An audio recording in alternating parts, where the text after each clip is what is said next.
इस वीडियो में हम देखेंगे जो यूपी टेट हमारा अपर प्राइमरी का पेपर हुआ था उसमें जो मैथ्स के क्वेश्चंस आए थे वो देखेंगे। तो ये जो सेट हम सॉल्व करने जा रहे हैं ये डी सेट है। तो आप लोग देख लीजिएगा, जो भी सेट हो उस हिसाब से क्वेश्चंस मैच कर लीजिएगा।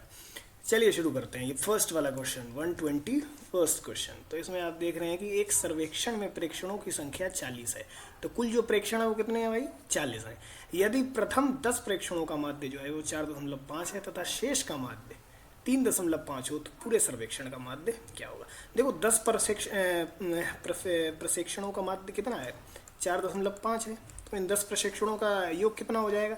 4 गुणे में 10 गुणे में 4.5 यानी कि 45 हो जाएगा उनका कुल योग। ये जो 10 प्रशिक्षण थे इनका योग कितना हो जाएगा? 45 हो जाएगा।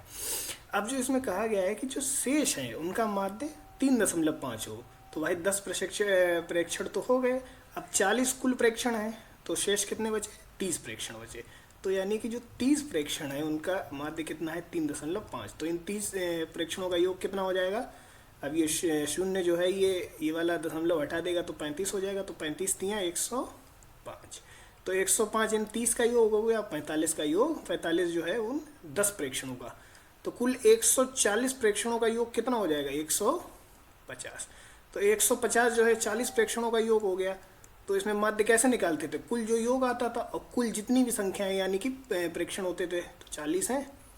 तो शून्य से शून्य कट जाएगा और हमारा ये 4 दियों 12 और 3 बचेंगे। 3 शून्य 4 सत्ते 28 और 5। तो 3.75 यानी कि ये जो फोर्थ ऑप्शन है ये हमारा क्या हो जाएगा? आंसर हो जाएगा। ठीक है। तो 121 का आंसर क्या हो जाएगा? फोर्थ वाला हो जाएगा। ठीक है। 14 सेंटीमीटर कोर वाले एक ठोस घन, तो घन होगा उसका अधिकतम आयतन। ठीक है। तो उस घन में क्या किया गया? एक लंब वृत्तीय बेलन, ऐसे मतलब अधिकतम आयतन का। तो इसमें एक महत्वपूर्ण चीज़ ये होती कि जो उसमें चलिए अच्छा देखिए, तो इसमें जो है सबसे पहले हम देखेंगे जो आधार होगा। ठीक है। एक घन का आधार है तो उसी पे क्या होगा? हमारा ये लंब वृत्तीय बेलन रखा हुआ होगा। ठीक है। इसको बनाने का बस एक ही कारण है, क्योंकि जब भी उसका हमें जैसे संपूर्ण प्रश्न निकालेंगे या फिर आयतन निकालेंगे तो आर यानी कि त्रिज्या की जरूरत पड़ती है। ठीक है। तो हम जानते हैं चूंकि ये कहा गया ये 14 सेंटीमीटर है इसकी एक। ठीक है। तो ये हो गई हमारी इसकी आधी यानी कि 7 सेंटीमीटर।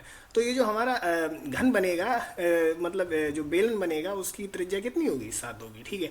अब ये ऊपर की तरफ जाएगा तो इसकी जो लंबाई होगी बेलन की वो किसके बराबर होगी? इसकी भुजा की, घन की भुजा के बराबर होगी। यानी कि उसकी जो h होगी वो 14 के बराबर होगी। तो अब संपूर्ण पृष्ठीय क्षेत्रफल पता करना है तो ये कितना होता है? 2πr h plus r। ठीक है। अब इसमें सभी संख्याएं रख देंगे, बस पाई रख देंगे। ये r कितना है हमारा? 7 है। h प्लस r कितना हो जाएगा? h है 14 और r कितना है? 7 है। 14 7 21।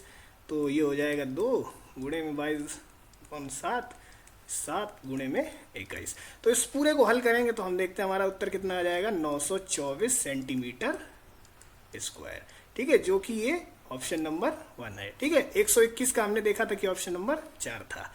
चलिए ठीक है। अब 123 नंबर प्रश्न की तरफ चलते हैं।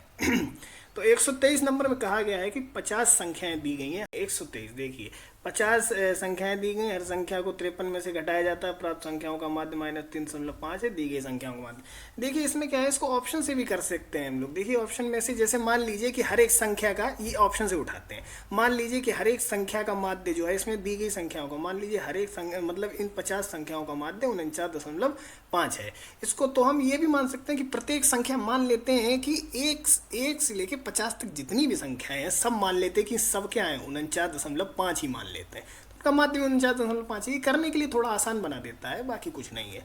अब मान लीजिए इन 49.5 सब में से अगर हम 53 घटाने में लग जाएं, मतलब 53 में से घटाने में लग जाएं। ठीक है। एक मिनट सबके सब ये सब संख्याएं मान लीजिए 53 में से आप घटाने में लग जाएं तो यहाँ पर ये कितना आ जाएगा माध्य? ये आ जाएगा आपका 3.5 हो जाएगा। ठीक है। लेकिन हमारा उत्तर जो है वो -3.5 है, तो ये गलत हो गया। ठीक है। अब हम दूसरा ऑप्शन चेक करेंगे। दूसरा ऑप्शन है हमारा 56.5। तो इसमें क्या है? 53 से माइनस करें क्योंकि 53 में से घटाया जा रहा है। ठीक है, 53 में से हर संख्या को 53 में से हर संख्या हमने क्या मान ली, 56.5, थोड़ी देर के लिए यही मान ली हमने। ठीक है, तो अब देखिए ये कितना आ गया, -3.5। तो अब हम देख रहे हैं कि ये क्या हो जाएगा, हर एक संख्या कितनी हो जाएगी, -3.5। तो उसका हर एक संख्या का माध्य भी कितना हो जाएगा, -3.5। ठीक है, तो हमारा उत्तर क्या होगा, दूसरा वाला हो जाएगा। ठीक है, चलिए अच्छा, इसी के साथ अब 124 प्रश्न पे चलते हैं। 124 10 प्रेक्षण दिए गए हैं। ठीक है, 124 10 प्रेक्षण दिए गए, इतने हैं, ये को आरोही क्रम में व्यवस्थित किया जाता है। ठीक है, इन आंकड़ों का माध्यक 24 है, एक्स का मान ज्ञात करें। देखिए संख्याएं 10 हैं। ठीक है, 10 संख्याएं हैं तो इसका माध्यक जो है 24 है। तो माध्यक वाली कौन सी संख्याएं होंगी 1 से लेकर 10 तक, क्योंकि आरोही क्रम में पहले से ही है। तो हम देखते हैं जब भी 10 संख्याएं होती हैं तो क्या होता है, पांचवी और छठी संख्या के बीच की ये जो संख्या होती है ना, फिफ्थ और सिक्स, 5 6 नहीं, फिफ्थ और सिक्स के जो बीच की संख्या होती है वो क्या होती है, हमारा माध्यक होती है। ठीक है, क्योंकि 10 संख्याएं ऐसे ही आप देख लीजिए, मान लीजिए 1 से लेकर 10 तक ऐसे लिखी हुई हैं संख्याएं। ठीक है, इस तरह से इसके इसके लिए आपको कोई सूत्र याद करने की जरूरत नहीं। ये मान लीजिए 10 संख्याएं लिखी हुई लाइन से, अब इनका माध्यक निकालना है तो पांचवी छठी के बीच कैसे हुआ, देखिए एक इधर से एक एक करके काटती जाइए आप लोग। ठीक है, हालांकि इसका सूत्र होता है लेकिन हमें सूत्र की बात अभी करनी नहीं है। ठीक है, ये देखिए अब ये सब काटते चले गए, क्या बचे 2, इन दोनों को भी काट देंगे, खैर तब तो कुछ नहीं रहेगा, लेकिन इसीलिए नहीं काटना इनको। तो जो माध्यक होगा वो क्या होगा, 5 और 6 के बीच का मध्य की संख्या होगी। 5 और 6 तो है नहीं, फिफ्थ और सिक्स नंबर। तो अब हम देखते हैं जो संख्या हमें दी गई है उसमें पांचवी छठी कौन सी है, 1 2 3 4। पांचवी कौन सी है, ये, और छठी कौन सी है, ये। तो हमें क्या करना है, दोनों का योग करना है और उसको 2 से भाग कर देना है। ठीक है, तो ये हो गया, ये x+1 प्लस 2x माइनस 13/2। अब ये किसके बराबर,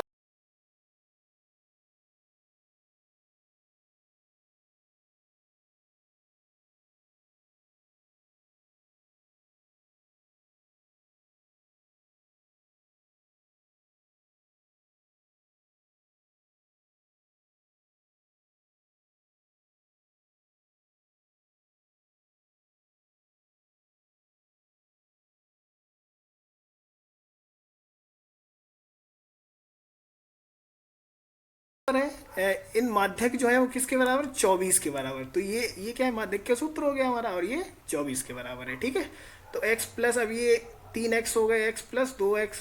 ठीक है, 1 हो गया, और ये माइनस, तो -12 हो गई ये। ठीक है, बराबर में 48। तो 3x बराबर कितना हो गया, 60 हो गया। तो x बराबर 20 हो गया। तो x बराबर 20 हो गया। अब हमसे पूछा गया x का मान ही पूछा गया। ठीक है, तो 20 लगा देंगे हम, और हमारा क्या हो जाएगा, इसका उत्तर यही हो जाएगा। इसका उत्तर दूसरा था, इसका उत्तर पहला था, इसका उत्तर चौथा था।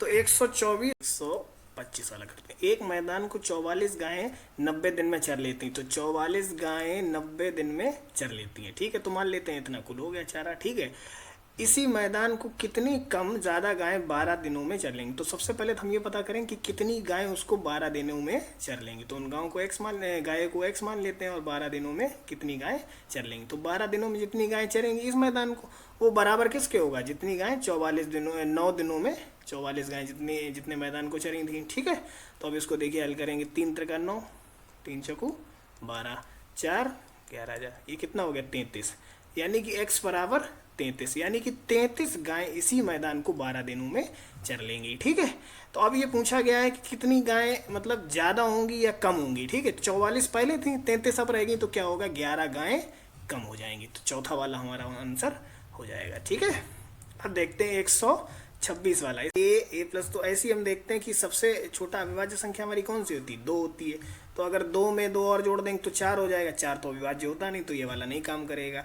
फिर होती है 3, तो 3 में 2 जोड़ देंगे तो 5, 3 में 4 जोड़ देंगे तो 7। तो 3 5 7, ये हाँ, ये तीनों अविभाज्य संख्याएं होती हैं। इसके अलावा आप देखेंगे, आप खुद ही देख ले, कोई भी उदाहरण ले लीजिए अविभाज्य संख्याओं का ए का, उसमें 2 और 4 जोड़िए, ऐसी आपको कोई भी और तिकड़ी नहीं मिलेगी जिसमें क्या होगा, ये वो तीनों जो हैं अविभाज्य हो जाएं। क्योंकि कोई ना कोई ऐसी संख्या आ जाएगी बीच में जो 3 से जा रही हो, 7 से जा रही हो। ठीक है, इसलिए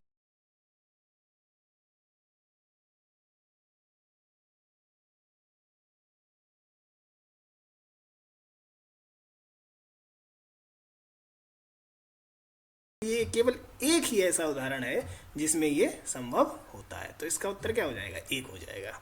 ठीक है, अब हम देखेंगे 127 वाला। 127 वाले में 4 अंकों की बड़ी से बड़ी संख्या ज्ञात कीजिए जो पूर्ण वर्ग हो। सबसे पहले 4 अंकों की जब हम देखते हैं तो जैसे 100 गुणे में 100 हम जानते हैं कितना होता है, 10,000 होता है, सॉरी 10,000 होता है। ठीक है, 10,000 होता है।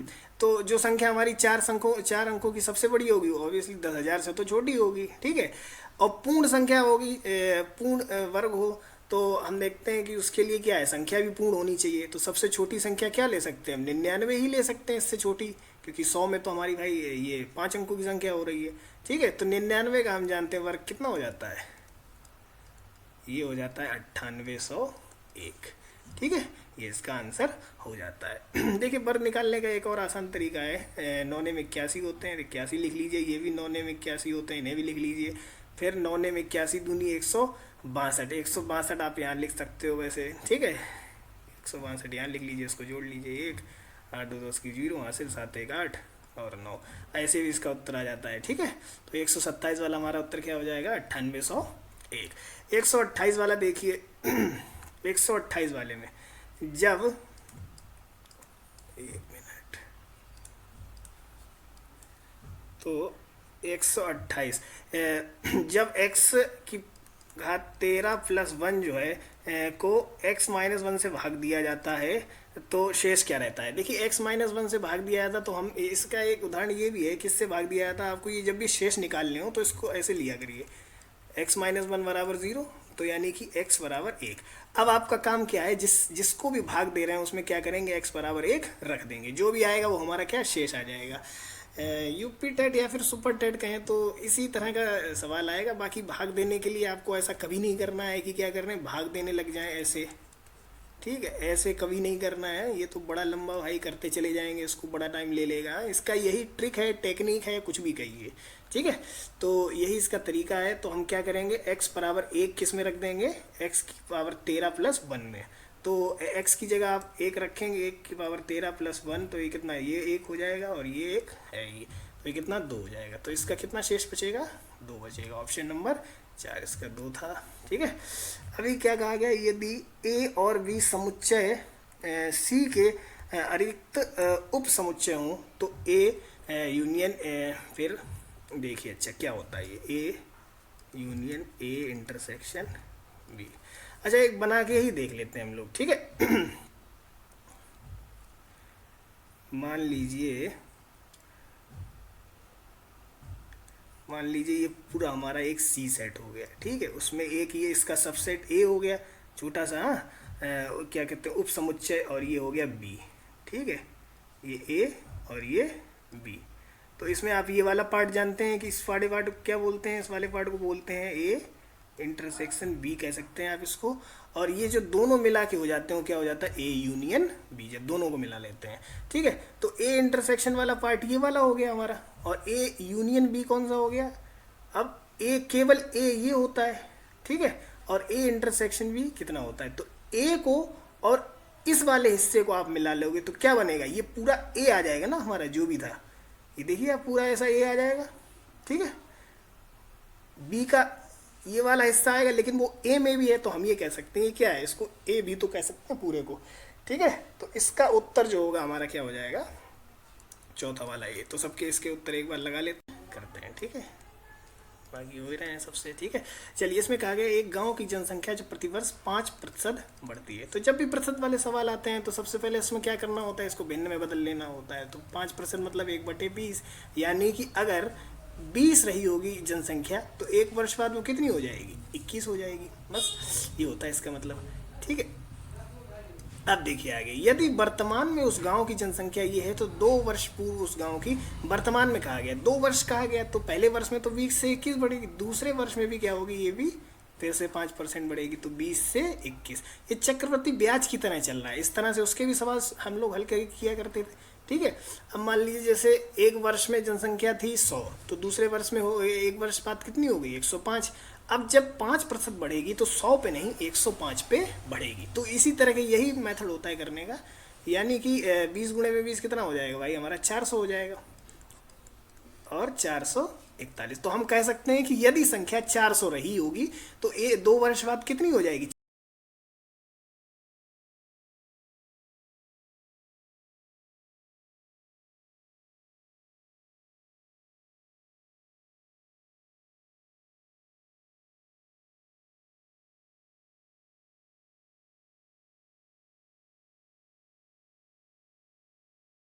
441 हो जाएगी। लेकिन हमारे संख्या में क्या दिया गया है? संख्या 4410 हो गई। कितने? 2 वर्षों बाद, यानी कि 4410 हो गई। तो हमारे हिसाब से तो अगर 400 होती तो 441 हो जाती, लेकिन ये कितनी हो गई? 4410। तो कितनी संख्या रही होगी? जब भाई इसमें शून्य बढ़ रहा है तो इसमें भी शून्य बढ़ा देंगे। ये तरीका होता है इसकी, यानी कि 4000 संख्या रही होगी जनसंख्या, तब तो वो कितनी हो गई? 4410 हो गई ना। ठीक है, देखो वैल्यू किसकी चाहिए, किसकी से भी कर सकते हैं। जैसे ये 4410 दी गई है, ठीक है, तो हमारे हिसाब से ये किसकी संख्या है? 441 की, जो 2 वर्ष बाद हो जाएगी। और हमें कही चाहिए किसकी? 400 की, यानी कि वर्तमान जनसंख्या चाहिए। तो बस ये फिर से 10 बार हो जाएगा और यहाँ पर ये शून्य लग जाएगा, 4000 हो जाएगी बस। ठीक है, इसी तरह से इस करते हैं क्वेश्चन। अच्छा, ये वैल्यू किसकी और चाहिए किसकी, अगर आपको पूछना है ज़्यादा इसके बारे में तो इससे सभी अर्थमेटिक के सवाल इससे हो जाते हैं। ठीक है, अब हम लोग करेंगे अगला प्रश्न 131 वाला। ठीक है, जतिन एक वस्तु को इसके मूल्य से 10% कम पर खरीदता है। चलिए इसका उदाहरण से भाई हम लोग 100 से शुरू कर देते हैं। ठीक है, मान लीजिए 100 रुपये की वस्तु रही होगी, तो जतिन ने क्या किया भाई? 100% कम पे खरीदा, यानी कि 100 रुपये की वस्तु को 90 रुपये में क्या किया? ठीक है, खरीद लिया उसने। ठीक है, अभी क्या है उसने इससे इसके मूल्य से 10% अधिक पर बेचता है, यानी कि 100 रुपये का जो मूल्य था उससे 10% अधिक पे, यानी कि 110 रुपये में वो बेच देता है। अब इसमें कहा गया कि उसका लाभ कितना होगा। तो भाई 90 रुपये की चीज़ जब 110 में बेची जा रही, कितना लाभ हो रहा है? 20 रुपये का लाभ हो रहा है भाई। उसके लिए तो 90 की पड़ी ना, तो 90 की मानी जाएगी। तो 20 रुपये लाभ वो 90 रुपये पे कमा रहा है। ठीक है, तो उसका प्रतिशत निकालना, तो प्रतिशत ऐसे निकाल लेंगे। ठीक है, कट गया। 100/9 हम लोग जानते हैं 11 सही 1/9 होता है, और इसमें 2 और ये वाला 2 से गुणा कर दो, तो कितना हो जाएगा? 22 सही 2/9% लाभ हो जाएगा इसका। यानी कि जो ऑप्शन नंबर 4 है वो क्या आ जाएगा? हमारा उत्तर हो जाएगा। ठीक है, चलिए ठीक है। तो इसमें दिया गया समीकरण x² - px प्लस 54 बराबर 0 के मूल 2:3 के हैं। तो p का मान ज्ञात करें। देखिए ये दोनों मूल हैं, तो हम जानते हैं कि 2:3 है, तो इन दोनों का मूल ले लेते हैं। एक ही 2x ले लेते हैं और दूसरे का 3x ले लेते हैं। ठीक है, तो जब हमारे पास समीकरण ये है x² - px प्लस 54 बराबर 0, ठीक है, तो हम जानते हैं कि इन दोनों जो मूल दिए गए हैं, तो मूल का गुणा किसके बराबर होगा? जैसे 2x प्लस 3x, दोनों मूलों का योग हम जानते हैं किसके बराबर होता है? माइनस, वैसे होता है -b/a। अब यहाँ हम देखते हैं b -b कितना है भाई? -p है, तो हाँ -p है, तो ये हो जाएगा p/a, यानी कि p के ही बराबर हो जाएगा। a कितना है यहाँ पर? 1 है। ठीक है, या फिर दोनों का कह सकते हैं कि गुणनफल किसके बराबर होगा? 2x गुणे में 3x, ये किसके बराबर होता है? c/a के बराबर होता है। c यहाँ पर क्या है? 54 हो जाएगा। तो 54 a में कुछ नहीं है, तो ये यानी कि c/a। तो 2x गुणे में 3x बराबर किसके हो गया? 54 के। 2 3 6x² बराबर किसके हो गया भाई? 54 के हो गया। ठीक है। अच्छा, यहाँ पर x मत लीजिए, क्योंकि ये पहले से ही x दिए रहते हैं, तो थोड़ी देर के लिए जितने भी x लिखे हैं उनको y मान लेते हैं, क्योंकि समीकरण में x दिए गए हैं, तो हम इसको 2y 2 और 3y मान लेते हैं। तो ये भी 6y² हो गया। तो इस हिसाब से हमारे y² कितना हो गया भाई? 6 नेम 54। ठीक है, तो y² बराबर 9, तो y बराबर हो जाएगा प्लस का माइनस का 3। अब एक बार क्या रखते हैं? 3 और 3 रख के देखते हैं। तो 3 के हिसाब से हमारे ये दोनों मूल कितने आ गए? ये आ गया 3 दूनी, ये आ गया 3 दूनी 6, और ये दूसरा वाला आ गया 3 त्रिका 9। तो 6 नेम 54 होते हैं, तो ये 54 हो गया। ठीक है, तो इस हिसाब से हमारा देखें तो p का मान कितना होगा? p क्या होता है? ये होता है p, देखो है कि नहीं? ये है। तो यहाँ पर हम क्या देख रहे हैं कि दोनों मूलों का योग कितना है? वो p के बराबर है। ठीक है, क्योंकि -b/a में है, -b यहाँ पर क्या है? -p है, तो माइनस माइनस प्लस हो गए, तो p ही रह जाएगा केवल। ठीक है, तो 5x बराबर किसके है? p के बराबर है। ठीक है। अब यहाँ पर p कितना आया था, 3 आया था। 5x बराबर किसके है, p के। तो कितना हो गया, ये x 3 था तो 5 3 15, यानी कि p बराबर कितना आ गया, 15 आ गया। तो 15 हमारा कौन सा ऑप्शन है, दूसरा ऑप्शन है। तो 132 का कौन सा हो जाएगा, दूसरा वाला सही हो जाएगा। तो बस ये वाला इस तरह से हो जाएगा। चलिए अब 133 वाले पे पढ़ते हैं। ठीक है, तो 133 में सवाल में दिया गया है कि दो लंबवृत्तीय शंकुओं की ऊंचाई का अनुपात कितना है। भाई ऊंचाई का अनुपात दे दिया गया है 25:64 तथा उनके व्यासों का अनुपात इतना है, तो उनके आयतन का अनुपात कितना होगा। देखो आयतन कितना होता है, अगर हम इसकी बात करते हैं शंकुओं की, तो 1/3 पाई आर स्क्वायर है। सबसे पहले आप इसका सूत्र समझिए, ये होता है ना शंकु का। तो इसमें हम देख रहे हैं कि जो भी उसका त्रिज्या होगी, उस त्रिज्या का स्क्वायर होता है और एक लंबाई एक बार जुड़ती है। ठीक है, तो इसमें अब हम जाते हैं इनके अनुपातों पे। देखिए ये गुणा हो रहा है इनका। ठीक है, अब आप देखिएगा ये किस तरह से इनका मेथड क्या है। मेथड इसका ये है कि जब दो दिए गए यहाँ पर लंबवृत्तीय, तो क्या करेंगे हम दोनों का ये आर एच, ये पहले का कर लेंगे, पहले वाले शंकुओं का R2 और H2। देखिए ये क्या है, ये गुणा करने के लिए बस लिखे हुए हैं। देखिए आप क्वेश्चन कितना ही सरल बना देगा। ठीक है, इसमें क्या है, देखिए 2 बार r, इसका मतलब त्रिज्या का गुणा हो रहा है तो ये रही। ठीक है, एक बार जो है लंबाई का गुणा हो रहा है, ये रही। ठीक है, ये शंकु एक पहला, ये शंकु दूसरा। अब हम बस इसमें संख्याएं रख लेंगे जो हमें प्रश्न में दी गई हैं। तो पहला वाला जो शंकु है वो 25 उसकी ऊंचाई है, तो ये h की जगह रखेंगे। उससे पहले देखिए व्यास का अनुपात अगर 4:5 है, तो त्रिज्या के अनुपात भी दोनों का वही सेम रहता है। तो 4 4, ठीक है, दोनों हो गए। और यहाँ पर ये क्या है, 5 और 5, ये देखिए दोनों की हो गई त्रिज्याएं। अब इससे ये 25 हो गई पहले वाले की, और दूसरे वाले की कितनी हो गई, 64 हो गई। ठीक है, तो अब हमारा काम क्या है, इन दोनों को गुणा कर देना। तो इसका गुणा करेंगे, देखिए इसका गुणा करके इसके अनुपात निकाल लेंगे, वो हमारा उत्तर हो जाएगा। ठीक है, तो 25 चाकू 100, 100 चाकू 400, 400 अनुपात ये आ जाएगा 5 5। क्या है, कम से कम कैलकुलेशन करना। अब ये 25 गुणा 64 करके, अरे यार क्यों कैलकुलेशन अपने आप को बढ़ा देना। ठीक है, हालांकि इसका क्या है 64, अभी 100 उसका 1/4 कर दीजिए, तो 64 6400 3200 1600, हालांकि इसका उत्तर 1600 है। तो 1600 इसका ऐसे लिख लीजिए उत्तर। ठीक है, 1600 ये हो गया। अब हम जानते हैं कि 4 एकम 4, 4 चक्कू 16, तो इसका सरल अनुपात क्या आ जाएगा, सबसे सरल अनुपात 1/4। इस तरह से इस प्रश्न को आप देखिए, इसी तरह से करिएगा। कोई भी इस तरह का प्रश्न हो, 1-2 बार आपको समझने में दिक्कत होगी, उसके लिए आप कमेंट में बताइए। अगर इसमें कोई दिक्कत आ रही है, इसके करते हैं अगला। इसमें कहा गया है कि a बराबर ये एक सेट है आपका, b बराबर एक सेट है, और c बराबर क्या है, a माइनस बी, यानी कि c समुच्चय, उस समुच्चय में वह संख्याएं होंगी जो क्या है, a में तो हैं परंतु b में नहीं, मतलब वो संख्याएं होंगी जो a में है परंतु b में नहीं है। हाँ यही वाली। तो सबसे पहले a सेट हम लोग बात करते थे कि a में कौन कौन सी हैं। तो ए में X is a letter in the word, तो कौन कौन से इसमें बिलो में अक्षर कौन कौन से हो जाएंगे, एक तो बी हो जाएगा, ई हो जाएगा, एल, ओ और डब्ल्यू। ठीक है, तो ये सभी क्या है, संख्याएं इसमें ए वाले सेट में। और बी वाले इसकी बात करते हैं उप समुच्चय की, तो जितने भी इसमें है, तो डब्ल्यू ओ 2 बार है तो कोई मतलब नहीं, एक ही बार लिया जाएगा। और ये ठीक है, तो इसमें हम देख रहे हैं ए उप समुच्चय ये हो गया, बी हो गया। अब इसमें कहा गया है कि सी बराबर ए माइनस बी।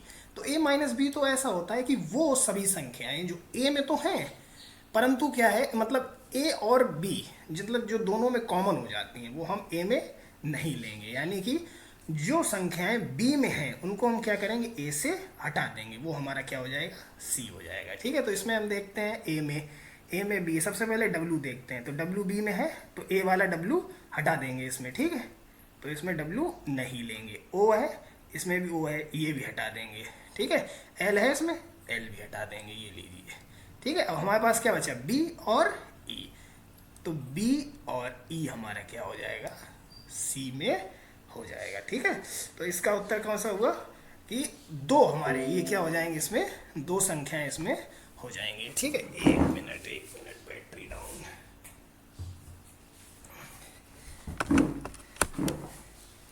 ठीक है, तो अब इसमें क्या है, इसमें 2 संख्याएं हो जाएंगी। तो जब इसमें 2 संख्याएं हो जाएंगी बी और ई, तो इसके कुल जो है कहाँ गया क्वेश्चन, हाँ, तो इसके कुल उप समुच्चय कितने बनेंगे भाई? इसमें दो संख्याएं तो उप समुच्चय का सूत्र क्या होता है? दो दो इसमें संख्याएं हैं तो 2 की पावर 2 यानी कि 4 उप संख्या हो जाएंगी। ठीक है, कौन कौन सी उप हो जाएंगी भाई ये भी देख लो।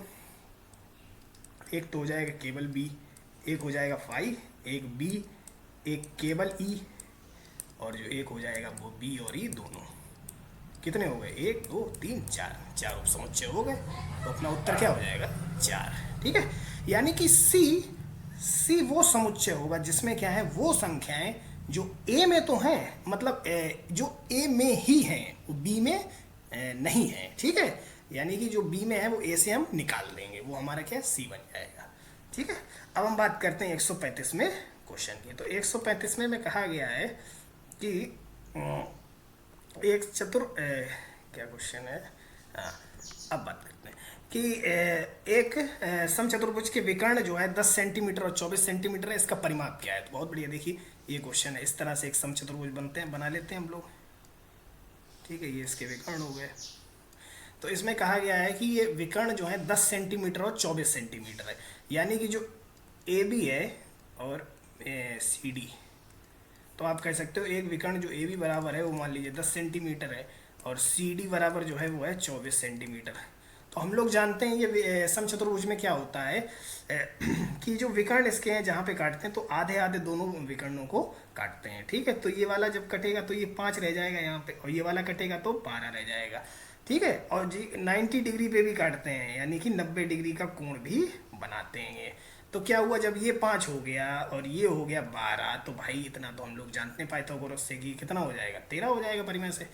ठीक है, ये परिमेय से 13 हो गया। अब इसमें क्या पूछा गया? इसका परिमाप। तो भाई जब ये 13 हो गया और इसमें सभी भुजाएं क्या होती हैं? बराबर होती हैं, तो ये भी 13, ये भी 13, ये भी 13, तो परिमाप क्या हो गया? 13 13 13, तो 13 चक्कू 52, तो 52 सेंटीमीटर क्या हो गया? इसका परिमाप हो गया। तो बस ये हमारा उत्तर हो गया। ठीक है, एक कंपनी 25 लाख रुपए की पूंजी एकत्रित करने के लिए शेयरों, अब कंपनी को क्या भाई 25 लाख रुपए चाहिए। ठीक है, तो क्या करता है, उसके कंपनी के शेयर्स निकाल देता है, जिससे क्या है लोग शेयर खरीद लें और उसको कुछ पैसा दे दें। ठीक है, इससे क्या है कि कंपनी में कुछ हिस्सेदारी हो जाएगी उनकी। यदि एक शेयर पर अंकित मूल्य, तो एक शेयर है भाई जो 100 रुपए का, एक शेयर 100 रुपए का, और कुल कंपनी को कितने 25 लाख रुपए की पूंजी चाहिए। तो इसमें पूछा गया भाई शेयर कितने बेचेगा वो अपने शेयर। तो जब भाई 35 लाख रुपए उसको कंपनी को चाहिए और प्रति शेयर 100 रुपए का है, तो सीधा सीधा घटा दो, मतलब हम भाग दे दो, तो कितने शेयर हो गए भाई? ये 25 और 1000 लो, 25,000 शेयर, यानी को कंपनी को क्या करने पड़ेंगे? अपने बेचने पड़ेंगे, तब जाके उसको 25 लाख रुपए मिलेंगे। बस सीधी सी बात। अब देखो 137 वाला, ताश की 52 पत्ती की गड्डी से एक पत्ता स्वेच्छा से निकाला जाता है। 52 पत्ते हैं उसमें भैया, एक पत्ता स्वेच्छा से, क्या प्रायिकता है कि पत्ता हुक्म का हो या इक्के का? अब हम लोग जानते हैं कि भाई 52 पत्ते होते हैं, उसमें हमारा जो है 13 तो भैया हुक्म होते हैं, 13 होते हैं हुक्म, 13 पत्ते हुक्म के होते हैं और 4 होते हैं इक्के। लेकिन इसमें जो 4 इक्कों में से एक इक्का होता है, वो भाई हुक्म का भी तो इक्का होता है। तो अगर हम 4 इक्के भी गिन रहे हैं और 13 पत्ते इधर भी हुक्म के गिन रहे हैं, तो हम वो वाला इक्का भाई 2 बार गिन रहे हैं। ठीक है, तो हम ऐसा नहीं करते हैं। उस पत्ते को या तो आप 13 में गिन लो इक्के को, हुक्म का इक्के को हुक्म में गिन लो, या फिर इन 4 में गिन लो। ठीक है, तो अगर यहाँ पर नहीं गिनोगे तो यहाँ पर हो जाएंगे 4 और यहाँ पर 12 ही रह जाएंगे, तो 12 और 4 ऐसे 16 गिन लो। नहीं तो अगर यहाँ नहीं गिन रहे हो तो यहाँ पर 14 और 4 14 और 3 मतलब हाँ 12 और 4 16, तो ये क्या हो जाएंगे? 16 ही पत्ते होंगे। 14 13 और 4 17 नहीं, ये 16 ही होंगे, क्योंकि एक पत्ता आप 2 बार थोड़ी चीज गिन सकते हो। तो 16 तो पत्ते कुल हो गए और मतलब ये जो है, तो अगर मान लो हम निकालेंगे इन दोनों पत्तों में से, तो 16 पत्तों में से ही कोई एक निकालेंगे, तो उसकी प्रोबेबिलिटी क्या होगी? 16 बटे में 52, तो 4 चक्कू 16 और 13, 4 13 जा, तो इसकी हो गई 4 बटे में 13 में। ठीक है, चलिए अब इसका नेक्स्ट वाला क्वेश्चन 138 क्वेश्चन पे अब चलते हैं। हाँ, तो 138 प्रश्न हमारे सामने है। ठीक है, 138 प्रश्न। देखिए ये प्रश्न है चक्रीय चतुर्भुज का। सबसे पहले चक्रीय चतुर्भुज समझ लीजिए, जैसे इस वाले उदाहरण समझते हैं। चक्रीय चतुर्भुज में क्या होता है कि खैर चतुर्भुज में तो जानते हैं कि सभी कोणों का योग कितना होता है? 360 डिग्री होता है, ये तो डन है। ठीक है। चक्रीय चतुर्भुज की एक अलग प्रॉपर्टी है, उसमें क्या होता है, ये जो सामने वाले आमने सामने वाले जो कोण होते हैं इनका योग कितना होता है, 180 होता है। यानी कि इन दोनों का योग 180 है, इन दोनों का योग भी 180 के बराबर होता है। ठीक है, तो ये इसकी एक प्रॉपर्टी होती है, इसी का हम लोग इस्तेमाल इसमें करेंगे। ठीक है, एक्स वाई को निकालने के लिए। तो ये हम देख रहे हैं कि कितना है, ये वाला एंगल देखते हैं और सबसे पहले ये वाला देखते हैं। ठीक है, यानी कि 4y माइनस माइनस नहीं प्लस है ये, प्लस 20 और प्लस ये 4x, इन दोनों कोणों का योग कितना हो जाएगा, 180 हो जाएगा, क्योंकि ये चक्रीय चतुर्भुज का होता है, प्रॉपर्टी है ये। ठीक है, तो 4y और 4x बराबर होगा, ये 20 इधर प्लस है उधर जाएगा माइनस, तो 160।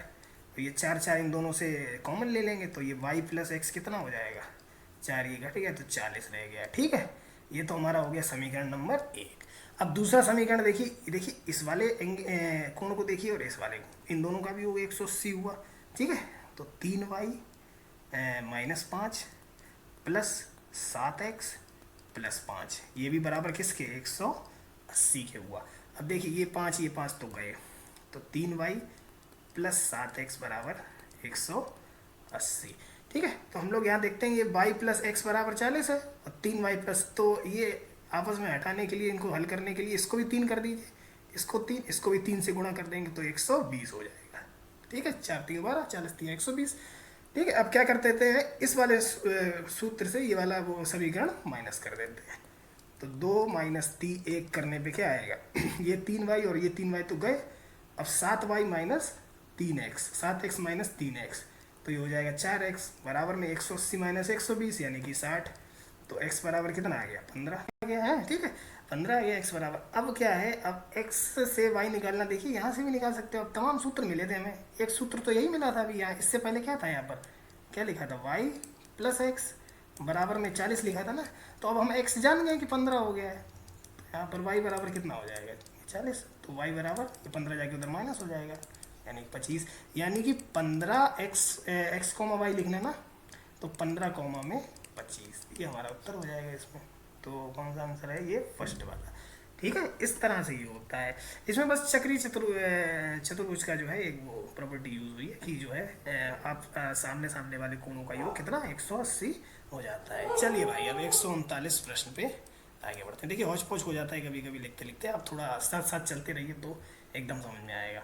x के किस मान के लिए निम्न आंकड़ों का बहुलक जो है 27 है। देखिए बहुलक क्या होता है, जो संख्या सबसे ज़्यादा बार आती है वो उसका क्या हो जाता है, बहुलक हो जाता है। ठीक है, तो यहाँ पर हम देख रहे हैं 25 कितनी बार आया, 1 2 3 4, तो 25 जो है देखते हैं कि 4 बार आया है।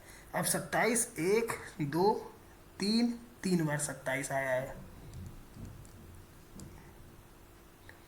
ठीक है, तो 3 बार आपका 27 आ गया। 25 है ये, 26 है ये। ठीक है, ये जो है ये 25 नहीं है, ये क्या है, हाँ ये 26 है। ठीक है, थोड़ा दिख नहीं रहा साफ से। तो 25 कितनी बार आया, 3 बार आया, क्योंकि 26 भी हम गिन लिए उसी में 27 3 बार आया। ठीक है, 26 1 2 3, 26 भी कितनी बार आ गया, लियो 3 बार आ गया। ठीक है, 26 भी 3 बार आ गया। अब बाकी 23 24 ये तो एक बार आए हैं, ठीक, दिक्कत नहीं है। तो बहुलक क्या है, जो सबसे ज़्यादा बार आया। तो हम देख रहे हैं भाई यहाँ तो सब 3 बार आया, और बहुलक 27 है इसका, मतलब 27 सबसे ज़्यादा बार आया होगा। ठीक है, मतलब जो x है हमारा, अगर वो 27 होता तो ये एक और जुड़ जाता, इसमें 4 हो जाता, तब ये बहुलक हो जाता। ठीक है, तो x की जगह पे क्या 27 ही होना चाहिए था। अगर ये 27 होता यहाँ पे, तो हम यहाँ पर एक और 27 जोड़ लेते, यानी कि 4 27 हो जाते, तब बहुलक हमारा तब जाके होता 27। ठीक है, तो हम क्या करेंगे इसमें एक, तो ये भी 27 ही रहा होगा। ठीक है, अब क्या है इसमें, यदि x बराबर 2 y बराबर 1 और z बराबर -3 हो, तो इसमें पूछा गया है। देखिए देखिए सबसे पहले तो यहाँ पर हम देख रहे हैं कि ये सूत्र होता है, ये x³ + y³ + z³ -3xyz बराबर x + y + z। और यहाँ पर देखिए, यहाँ पर जो भी होता है उससे क्यों नहीं मतलब होगा, अभी आपको समझ में आ जाएगा क्योंकि यहाँ पर हम देख रहे हैं कि इसके गुणे में है, यहाँ पर हम देख रहे हैं x कितना है 2, y कितना है 1 और z कितना है -3। तो ये कितना हो गया, 3 माइनस 3 0। ठीक है, तो यहाँ पर जब यही वाली संख्या 0 आ गई तो इस संख्या से ये कितना भी रहे भाई, कितने भी हजारों में हो जाए, हमें क्या मतलब उससे, 0 का गुणा किसी में करोगे तो 0 ही तो आएगा। ठीक है, तो इक्वल टू के इधर क्या हो जाएगा, पूरा शून्य ही हो जाएगा। ठीक है, इसलिए इन सब की मदद से इसका तो हमें सूत्र मालूम था ये वाला। ठीक है, लेकिन जब x plus y plus z जब शून्य होता है तो इसका मान्य भी क्या हो जाता है, शून्य हो जाता है। ठीक है, यानी कि अभी आप एक प्रॉपर्टी और आगे जाके कभी पढ़ोगे, देखें आप अलजेब्रा में पढ़ी भी होगी कि बराबर कितना हो जाता है एक्स वाई जेड, कब, जब x plus y plus z शून्य के बराबर हो। ठीक है, जो कि इसमें हुआ है। चलिए, तो इसका आंसर क्या आ गया, शून्य आ गया। देखिए 141 में क्या आ गया है, इनमें से कौन सा कथन सत्य है। तो कथन क्या है भाई, हमारे गणित की विभिन्न शाखाएं जैसे बीजगणित, ज्यामिति इत्यादि एक दूसरे निर्भर, बिल्कुल निर्भर हैं। क्यों निर्भर हैं, देखिए जब भी हम सांख्यिकी की बात करते हैं, सांख्यिकी को ले लीजिए आप, नहीं तो ज्यामिति की बात ले लीजिए, ज्यामिति में भी देखते हैं हम कि कभी कभी क्या होता है, एंगल पता करने को आ जाते हैं। जैसे इसी वाले क्वेश्चन में ले लीजिए, तो यहाँ पर देखिए एक्स और वाई के कितने समीकरण बन गए भाई, था तो ये प्रश्न ज्यामिति का। ठीक है, लेकिन यहाँ पर हम लोग देख रहे हैं कि 141 प्रश्न, तो यहाँ पर हम लोग देख रहे हैं कि भाई एक्स और वाई के भी समीकरण बन रहे हैं, यानी कि कहीं ना कहीं ज्यामिति जो है अलजेब्रा का भी इसमें भाई बहुत काम आ जाता है, जैसे इसमें आया था। ठीक है, आपके ऊपर ही उदाहरण है। सांख्यिकी का भी बीजगणित में काम आ जाता है, क्योंकि अभी आपने देखा कि हमने बहुलक निकाला, इससे पहले आपने क्वेश्चन देखा था माध्यिका में, माध्य में काम आया था, उसमें भी समीकरण बन रहे थे। ठीक है, तो हम कह सकते हैं कि भाई ये तो सही है एकदम, ये एकदम कि बीजगणित पढ़े बिना ये तो गलत है भाई हमारा, क्योंकि ये तीनों संख्याएं जो है आपस में एक दूसरे से निर्भर करती हैं, इसलिए 141 का जो है पहला वाला आंसर करेक्ट हो जाएगा। ठीक है, चलिए अब बढ़ते हैं अपने नेक्स्ट क्वेश्चन की तरफ। ठीक है, तो इसमें हम देखते हैं, इसमें देख ही चुके, खैर 141 का ही पहला वाला करेक्ट हो ही चुका है। अब देखते हैं कि गणित अध्यापन का कौन सा तरीका इनमें से सबसे अच्छा है। तो गणित अध्यापन भाई कौन सा तरीका सबसे अच्छा है, ये वाला प्रश्न देखते हैं। तो इसमें क्या है, शिक्षार्थियों को उनके विद्यमान क्षमताओं को विकसित करने के लिए प्रोत्साहित, हाँ बिल्कुल करना चाहिए, तो करना ही चाहिए। हर शिक्षक को एक ही तरह से पढ़ाना चाहिए, नहीं नहीं नहीं, सबके जैसे जैसे विद्यार्थी होते हैं उसको उस तरह से पढ़ाना चाहिए। केवल कमियाँ देखकर उतना ही पढ़ाएं, ना ना कमियाँ नहीं, मतलब कमियाँ देख के क्या, कमियाँ होंगी तभी पढ़ाओगे। मान लो कुछ विद्यार्थी जो हैं, ठीक है, तो सब तरह से पढ़ाना चाहिए, एक अलग लेवल के लिए पढ़ाना चाहिए। मान लो कोई उत्कृष्ट बालक है तो उसको उस तरह से, केवल गैप्स देखकर उन्हें दूर करें, नहीं नहीं, गैप्स देख के क्या, डाउट ही, जब तक भाई कुछ पढ़ाएंगे नहीं तो डाउट कैसे आएंगे। ठीक है, तो क्या होगा, ये क्षमताओं को विकसित करना चाहिए, जो भी क्षमताएं हैं, जो भी विद्यमान क्षमताएं हैं उनको क्या और बढ़ाना चाहिए। ठीक है, तो अलग अलग लेवल के प्रश्न देने चाहिए, जिससे क्या ये सब बढ़ता रहे। देखिए नेक्स्ट वाला, यदि ए का वेतन जो है 143 वाला अब करते हैं। ठीक है, तो यदि जो है ए का वेतन बी के वेतन से 25% अधिक है, ए का वेतन अधिक है बी के वेतन से 25%। ठीक है, तो 25% मतलब क्या होता है, सबसे पहले इसको जो है भिन्न में 1/4, तो ए का वेतन जो है 25% अधिक है, यानी कि 1/4 अधिक है, यानी कि अगर बी का वेतन 4 रुपये है तो ए का वेतन 1 रुपये अधिक है, यानी कि 5 रुपये है उससे। ठीक है, तो बी का वेतन जो है ए के वेतन से कितना प्रतिशत कम है। ठीक है, तो बी का 1 रुपये कम है और ए से कम है, यानी कि 1/5।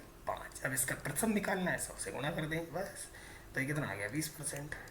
तो 20% क्या है, कम है, चौथा वाला इसका आंसर हो जाएगा। ठीक है, चलिए अब 144 प्रश्न की तरफ चलिए। नेक्स्ट इसमें लिखा है कि दो प्राकृतिक संख्याओं का योग कितना है, 6 है। तो दो प्राकृतिक संख्याएं कोई भी मान लो, x प्लस वाई उनका 8 है, यदि उनके व्युत्क्रमों का योग कितना है, तो व्युत्क्रम 1/x प्लस 1/y बराबर कितना है, 8/15 है।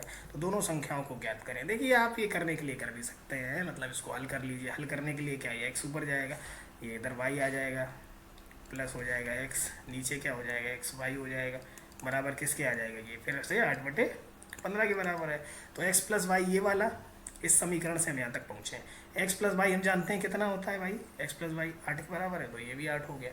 ठीक है, तो x वाई बराबर कितना हो जाएगा, जब x प्लस वाई बराबर ये 8 हो गया तो x गुणे में वाई 15 के बराबर हो गया। ठीक है, अब हम ऑप्शन से देखेंगे कौन सी ऐसी दो संख्याएं भाई जिन 15 के बराबर हैं।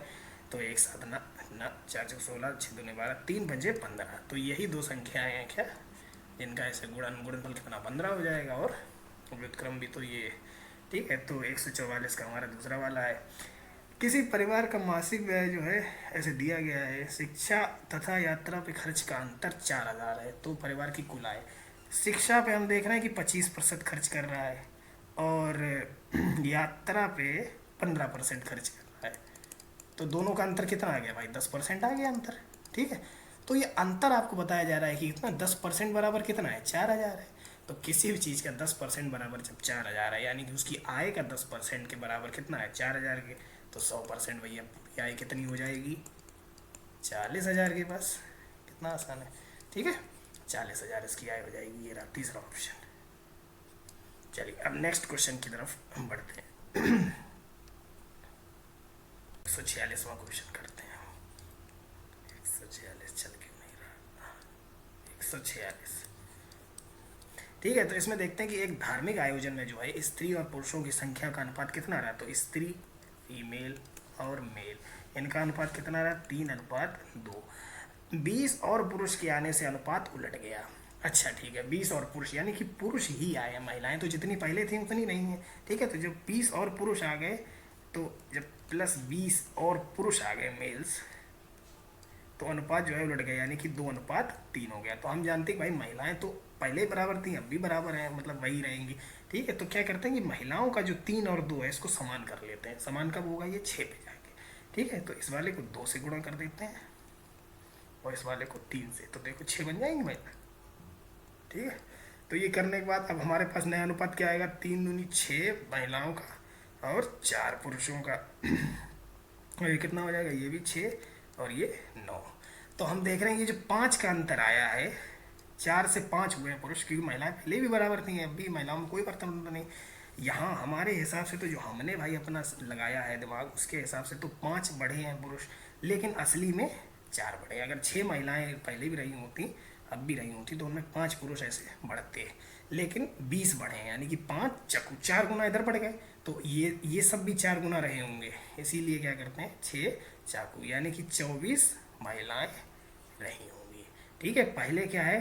4 चक्कू 16 पुरुष रहे होंगे और अब 4 नियम 36 हो गए, तो 20 पुरुष बढ़ गए। इस तरह से ये सवाल होता है। ठीक है, चलिए अब नेक्स्ट क्वेश्चन की 147 की तरफ बढ़ते हैं। तो 147 प्रश्न में लिखा है कि 3 अशून्य वास्तविक संख्याएं जो हैं ए बी सी, यदि देखिए ये प्रश्न है ए बटे में बी बराबर बी बटे में सी बराबर सी बटे में 4।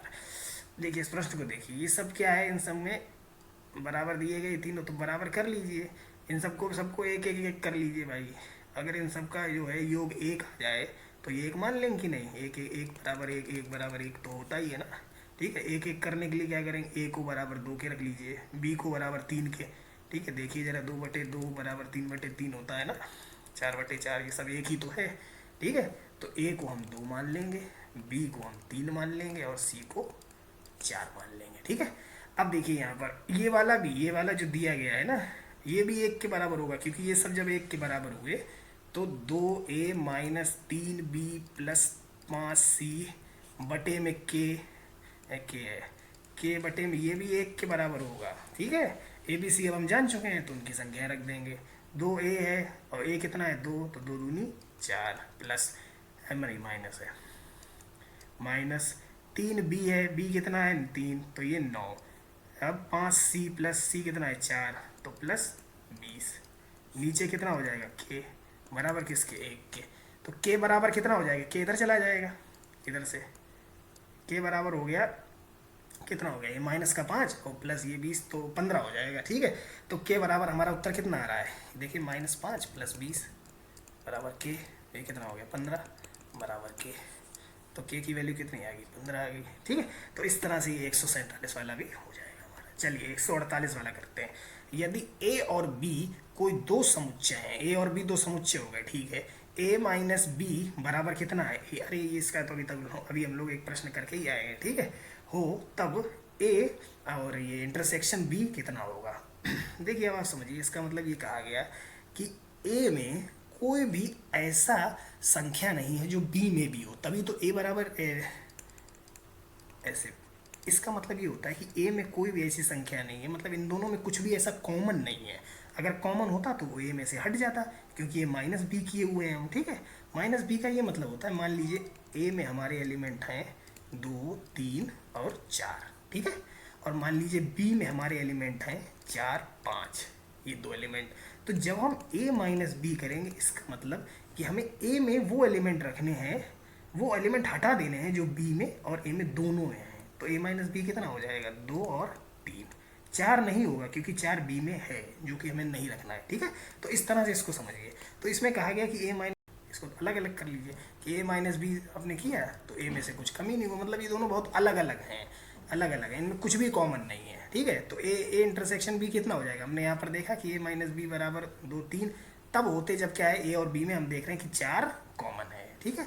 जब इसमें ए माइनस बी बराबर पूरा का पूरा ए बना रहा है, ए बन रहा है, इसका मतलब कि ए और बी में कुछ भी कॉमन नहीं है, यानी कि ये 5 के बराबर है, ठीक है। ये तो हमने 2 एग्जाम्पल ऐसे लिए थे जिसमें ए और बी में कुछ कॉमन है, ठीक है। लेकिन इसमें आप मान लीजिए एक एग्जाम्पल ऐसा लेते हैं, ये 4 है, इसमें मान लीजिए 6 होता, तो इसमें a माइनस बी कितना आता है, ए माइनस बी 2, 3, 4 पूरा होता, तब ये इसके बराबर हो जाता है, ठीक है, ए के ही बराबर हो जाता है, ये उदाहरण हो जाता है, ठीक है। तो इसमें ये 5 के बराबर हो जाएगा।